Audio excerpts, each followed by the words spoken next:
Hello everyone. Measures of variation. This is going to be an extremely important section. It's got some ideas that we're going to use for the rest of the semester. First, take a look at this example. Two students, they took 3 quizzes, 10 points apiece. Name, Jack and Jill. So Jack is, I don't know how to say it, but he's not the sharpest knife in the drawer. He got 4 out of 10, 5 out of 10, 6 out of 10. So he is improving, but very slowly. Jill, on the other hand, had a little incident, broken crown. She was out for a while in the hospital. She got a 0 on the first quiz because she was in the hospital. Then she was doing a little bit better, got a 5, and then she was back to her old self. She got a 10. So you can see there's a lot more variation in Jill's scores than Jack's. Well, let's begin by reviewing. Find the mean, median, mode, and mid-range for both people. So turns out that if you add them up and divide by 3, it equals 5 for each of them. If you put them in order and choose the middle number, it's 5 for each of them. There is no number that's repeated, so we say there is no mode. And then mid-range means average the big score and the small score. Turns out that's 5 for each. So with all of this mean, median, mode, mid-range, it cannot tell the difference between the two. But you can just look over there at Jack's scores and see his are more consistent. So we need something new. That's the measure of variation. Which one has more variation? Jill has more variation. We need a number that can actually tell us that.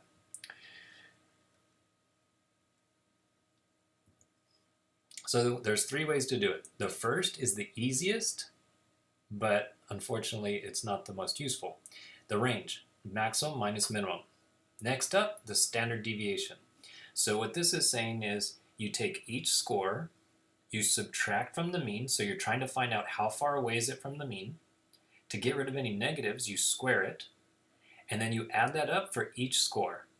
You divide by the sample size minus 1, and at the end, take the square root. This is something we're going to use for the rest of this semester, standard deviation.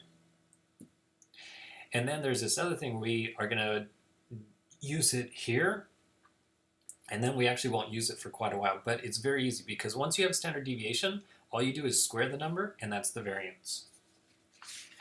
Okay, so for example, find all 3 of those things for Jack's scores. So like I said, the range, that's easy. It equals 2. To find the standard deviation, we have to start by finding the x-bar. So add the 3 numbers up, divide by 3, you'll find out x-bar is 5. Then do that formula for s. So each score, the 4, the 5, and the 6, you take the 4 minus the mean, square it, the 5 minus the mean, square it, the 6 minus the mean, square it, add those up, and divide by the n minus 1. When you do all that, it turns out that it's equal to 1. And then the variance is easy. Just take the answer that we just got, square it. 1 squared is 1, that's the variance. Now do the same thing with Jill's scores, 0, 5, and 10. So again, the range is easy. You just subtract. So right here you can look at Jack's range is 2 because his scores don't vary very much. Get it? Very, very much. But the range over here is 10 because her scores do range quite a bit. Okay.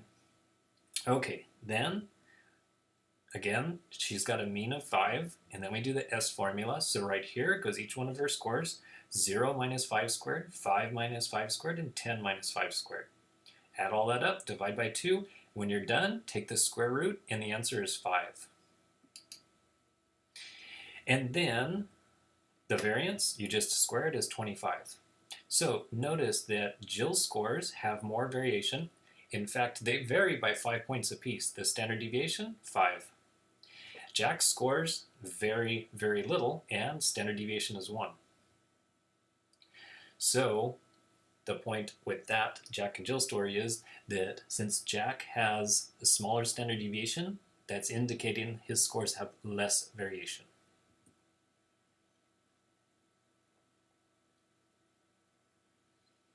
So basically, big standard deviation means lots of variation. Small standard deviation means small amount of variation. So here's another numerical example. Set A or set B?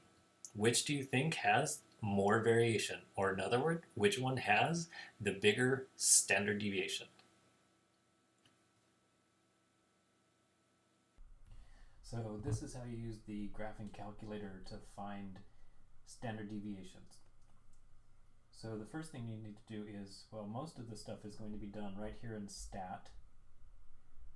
So go to Stat and then Edit to edit the list.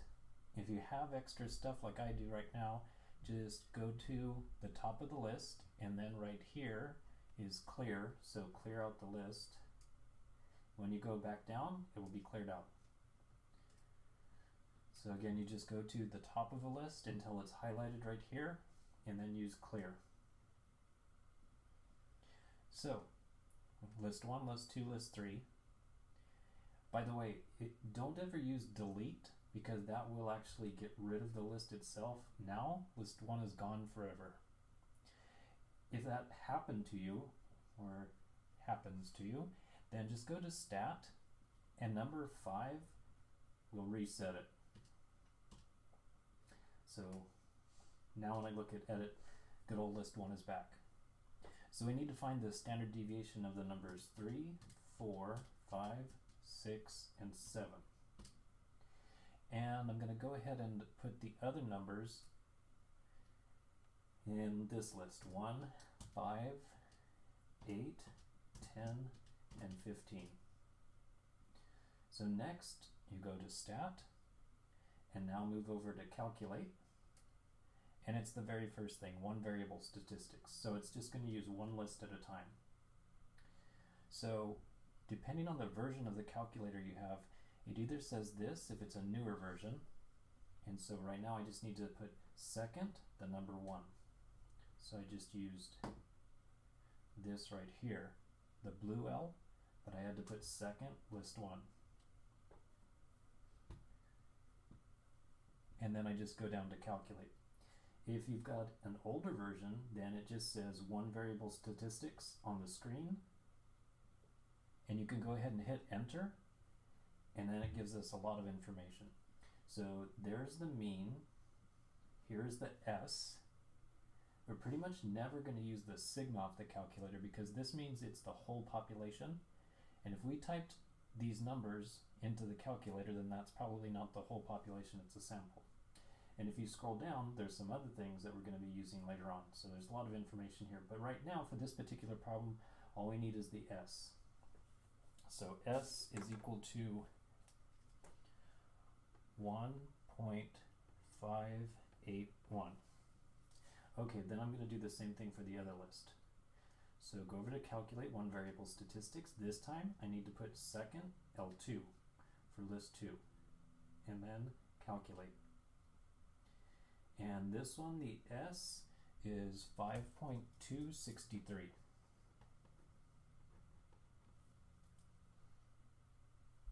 Okay, now back to the other part of the video.